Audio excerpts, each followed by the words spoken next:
উৎপাদন বৃদ্ধি করে সব ক্ষেত্রে ব্যয় সংকোচন করতে হবে বলে জানিয়েছেন প্রধানমন্ত্রী শেখ হাসিনা। তিনি বললেন, দীর্ঘদিন ক্ষমতায় থাকায় উন্নয়নের ধারা অব্যাহত আছে, আর্থসামাজিক খাতে অভূতপূর্ব উন্নয়ন হয়েছে, বিশ্বের কাছে উন্নয়নের রোল মডেল হয়েছে বাংলাদেশ। ঢাকা সেনানিবাসে পিজিআর সদর দফতরে প্রেসিডেন্ট গার্ড রেজিমেন্টের ৪৯তম প্রতিষ্ঠা বার্ষিকীর অনুষ্ঠানে এসব কথা বলেন প্রধানমন্ত্রী।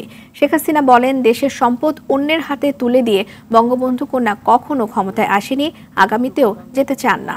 প্রধানমন্ত্রী বলেন, পিজিআর এর উন্নত প্রশিক্ষণ ও সক্ষমতা বাড়াতে কাজ করছে সরকার।